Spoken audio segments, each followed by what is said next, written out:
కూడా నటిస్తూ ఉన్నారు. అలాగే ఆయనకి చిరంజీవి గారితో చాలా సన్నిహిత అనుబంధం ఉంది. చిరంజీవి గారంటే వీరాభిమానులే అని చెప్పుకునే ఇండస్ట్రీ వ్యక్తుల్లో ముందు వరుసలో ఉండే వ్యక్తి రాజా రవీంద్ర.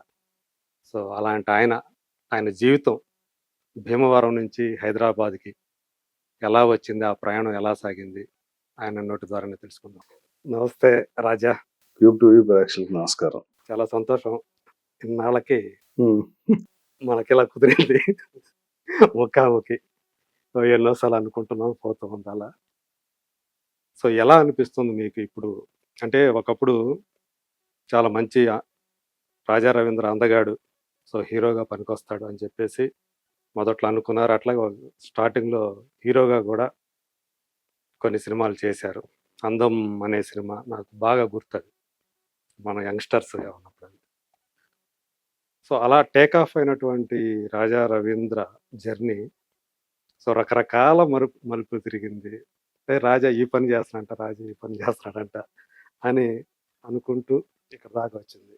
సో, అందులో ప్రధానమైనది చిరంజీవి గారితో మీకున్నటువంటి అనుబంధం.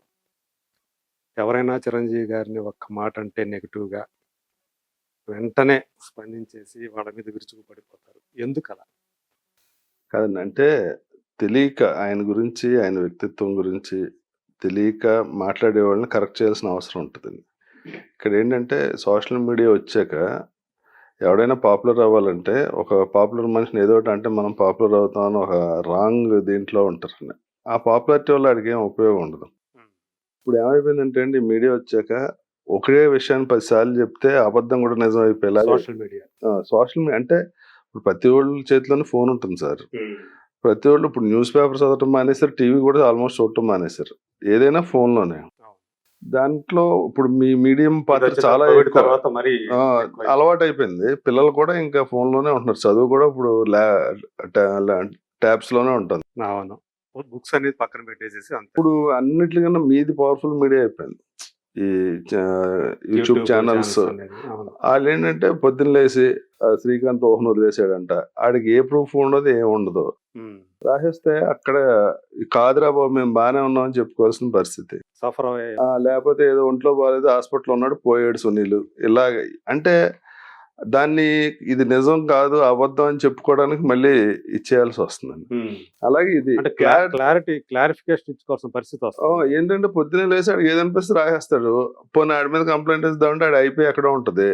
అన్ని హైడింగ్ ఐపీలు పెట్టుకుని ఏదో రాసి ఎవరి పబ్బం వాళ్ళు ఎవరిది ఇది అవన్నీ ఓకే అండి. ఇప్పుడు ఎంతో వ్యక్తిత్వం ఉండి ఎన్నేళ్ళ నుంచో మెగాస్టార్‌గా ఉన్న ఒక మనిషి గురించి అలా క్యారెక్టర్ అసాసినేషన్ చేసేలాగా చేసేయకూడదు కదా! ప్రతిదానికి జర్నలిజమైన మనిషి దేనికైనా ఒక వ్యక్తిత్వం ఉండాలి. ఒక కొన్ని ఇవి ఉండాలి. ఇప్పుడు ఇవాళ మీరు జర్నలిస్ట్‌కి ఎన్ని ఏళ్ళ నుంచి ఉన్నారు? అవును. 26 ఇయర్స్. ఎంత రెస్పెక్ట్ మీరు ఫోన్ చేయగానే నేను మూర్తి గారికి ఇవ్వాలి ఎట్టి పరిస్థితిలో వెళ్ళాలని అది ఎందుకు వస్తది? మన వ్యక్తిత్వాన్ని బట్టి ఉంటది. ఇవాళ ఏదో మాట్లాడేసి నోటికొచ్చినట్టు ఇవాళకి పాపులర్ అయిపోయి రేపు పొద్దున్న సన్నాసిలాగా ఉంటాం. అవి కరెక్ట్ కాదు. అంటే విరుచుకుపడిపోవడం అంటే తప్పు కదా! తెలియకుండా మాట్లాడితే తప్పండి. ఇప్పుడు ఆడికి ఏదైనా తెలిసుండి మాట్లాడితే ఓకే. ఇంకా ఏదో ఒకటి చిరంజీవి క్యాన్సర్ వచ్చిందంట. ఏంటో ఆయన చెప్పింది పూర్తిగా వినరు.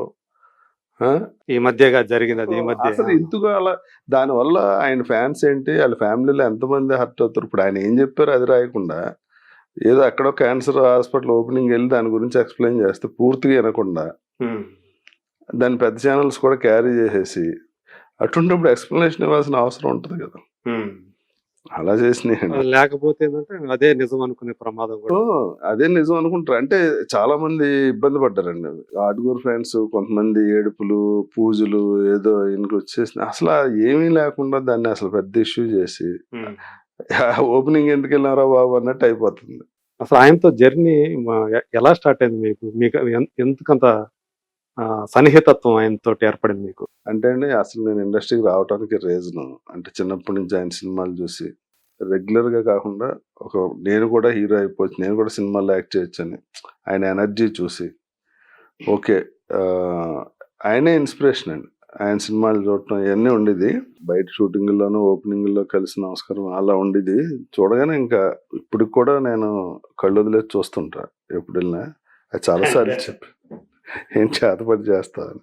నేను మొన్న ఇంటర్వ్యూలో కూడా అంటే నిజమేనా ఈయనతోటే ఉన్నా అంటే అండి ఎవ్రీడే కొత్తగా ఉంటదండి. ఎన్ని సార్లు కలిసినా ఇన్‌స్పైరింగ్‌గా ఉంటది. అసలు బోర్ కొట్టడం అనేది ఉండదండి. ఏదో కొత్త విషయం చెప్తూనే ఉంటారు. అది ఎలా ఏర్పడిందంటే అండి 'నట్పుగా' అని సినిమా రీమేక్ చేశారు 'స్నేహం' కోసం. అవును. 'కేఎస్ రవికుమార్' నాకు బాగా క్లోజ్ అండి.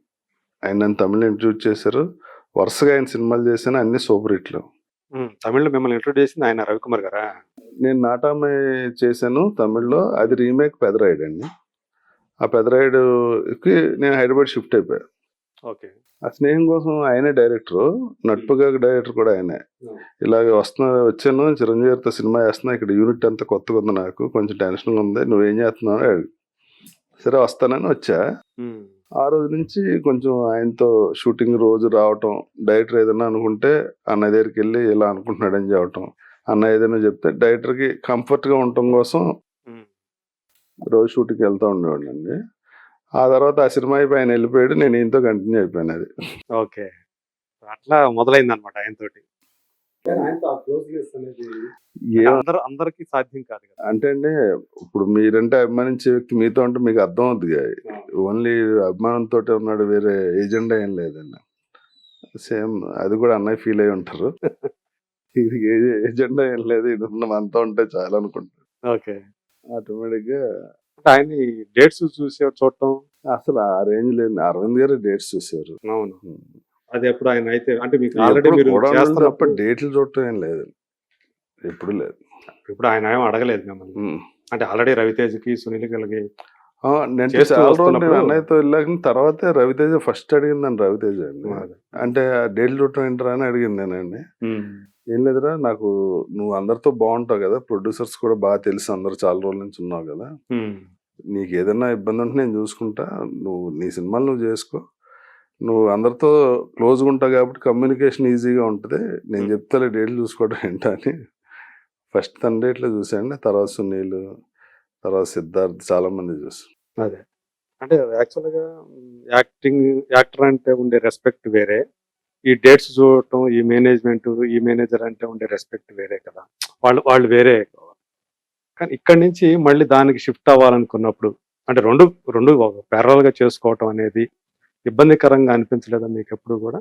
అంటే నేను అసలు లైఫ్ గురించి పెద్ద అంత సీరియస్గా తీసుకోవటం ఇప్పుడు నేను హీరో డేట్లు చూస్తే హీరో గురించి ఆలోచిస్తాను అప్పుడు ఆ ప్లేస్లో ఏమంటే ఎలా ఆలోచిస్తానో ఇలాగే ఉంటుంది కథ ఎవరి స్టైల్కి వాళ్ళకి ఆలోచిస్తూ ఉంటా నాకు ఎవరైనా వేషం అడిగితే అది ఒక రోజు వేషం అయినా చిన్న వేషాలైనా నాకు జడ్జిమెంట్ ఉండదు అసలు నో చెప్తే బాగోదేమో అని చేసేస్తుంటారు ఇప్పటికే అంతే నా మొహమాట చిన్న సినిమా అయినా చేస్తాను పెద్ద సినిమా అయినా క్యారెక్టర్ గురించి ఆలోచించి చెప్పండి. నా ఫ్యూచర్ గురించి ఆలోచించను ఒక్కోసారి ఆలోచిస్తుంటాను నేను అందరి గురించి ఆలోచించి నా గురించి నేను ఎందుకు ఆలోచించట్లేదు ఇదేదో తేడా లే అనుకుని వదిలేస్తాను ఎవరు మీకు అంటే ఇప్పుడండి ఏం లేదు ఇప్పుడు నాతో పాటు ఇండస్ట్రీకి వచ్చి ఇన్నేళ్ళు సస్టైన్ అయిన వాళ్ళు చాలా తక్కువ మంది ఉన్నారు. అవును. దానికి నేను చాలా ఆలోచించాను ఎలా అంటే మనకి బయటికి వెళ్ళి వేరే వ్యాపారం చేసుకునే మైండ్ సెట్ అసలు ఉండదు ఏదైనా సినిమాల్లోనే నేను ఒకసారి స్టేట్మెంట్ కూడా ఇచ్చాను నాకు సినిమాలు లేకపోతే యాక్టర్లకి టెక్నీషియన్స్కి టీ కాఫీ వచ్చి ఇక్కడే ఉంటా తప్ప నేను వచ్చేదాకా ఇండస్ట్రీ వదిలేను నాకు అంత ఇష్టం అండి ఇదేంటి సినిమా అంటే సినిమా అంటే ఇష్టం అంటే ఒక 10 రోజులు షూటింగ్ లేకపోతే ఏదైనా షూటింగ్ వెళ్ళి కెమెరా చూసి వచ్చేస్తుంటా కెమెరా అంటే అంత ఇష్టం నాకు అది చాలాసార్లు జరిగింది మా వైఫ్ కూడా అంది ఇప్పుడు సినిమాలు లేవు 6 నెలల నుంచి ద్రాడపిల్ల ఏం చేద్దాం ఏంటంటే చెప్పా ఎప్పుడు అది ఇది అప్పుడు చిరంజీవి గారితో ఉన్నప్పుడే అన్నయ్య ఇలా ఫీల్ అవుతుంది ఆవిడంటే నీ సినిమా అంటే ఇష్టం అన్నారు చాలా ఇష్టం అన్నయ్య అంటే ఆ ఇష్టం పోయేదాకా అలా పెట్టుకో ఇండస్ట్రీలో ఎప్పుడు నీకు వేషాలు ఉంటాయని చెప్పారు ఓకే ఒక మాటతో అది పోయింది ఇంకా ధైర్యం ఇచ్చారు ఈ ఒకవేళ వేషాలు లేకపోతే ఏంటని అది కాకుండా అండి నన్ను ఇంతకాలం ఇండస్ట్రీలో ఉంచింది ఆ కాల్ షీట్ చూడటం అనే ఎక్స్ట్రా జాబ్ కూడా అండి అది ఎలా అంటే ఇప్పుడు